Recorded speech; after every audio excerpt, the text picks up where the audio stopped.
Bonjour, je m'appelle Myrtille Butner. Sur cette commune, certains me connaissent, pas mal, d'autres ne me connaissent pas. Le début de l'histoire s'est passé en 1981. Nous jouions avec ma compagnie, le Contrepoint Théâtre, au Festival IN d'Avignon, à la Chartreuse, un spectacle qui s'appelait Cocteau à la carte. Et nous avons eu la chance d'avoir Maître Raymond Martin comme spectateur. Quand il a su que j'habitais Cabriès, il est venu me voir et il m'a demandé si je voulais m'occuper d'un cours de théâtre. Et ça s'est passé tout simplement. Cette année, nous fêtons les 40 ans de la compagnie à Cabriès.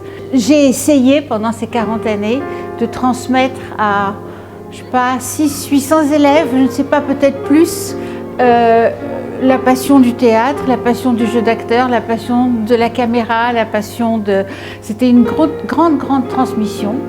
Et de ce cours sont sortis une flopée d'élèves qui sont maintenant en haut de l'affiche, voilà, qui sont des gens magnifiques et ce sont un peu même mes enfants.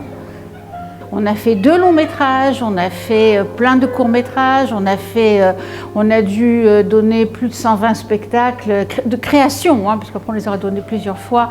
On a invité Monsieur René Deobaldia qui est resté une semaine avec nous, le doyen de l'Académie française. On a invité ici Monsieur Israël Horowitz qui hélas nous a quittés cette année, mais qui est quand même l'auteur américain le plus joué au monde. On a fait des choses magnifiques dans cette école et nous continuons, parce que j'ai pris ma retraite comme professeur maintenant, mais je n'ai pas pris ma retraite comme metteur en scène et directrice artistique de l'association. Donc nous continuons à faire des cours, des stages dans notre ancien lieu, donc la cave aux huiles là-haut. Puis voilà, je suis vraiment heureuse d'avoir vécu dans cette commune.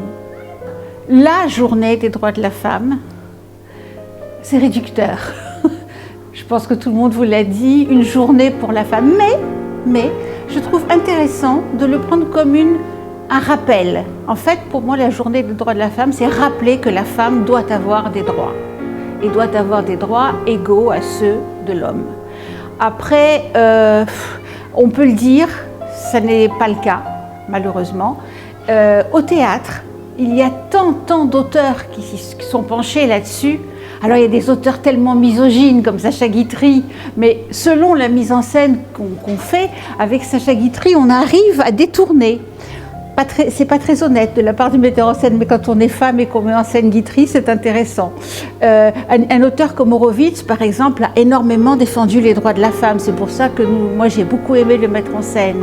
René Deobaldia, lui, est parfois un petit peu misogyne, mais de la même manière, on arrive très bien à le détourner parce qu'il le permet en plus. Il permet qu'on détourne son texte.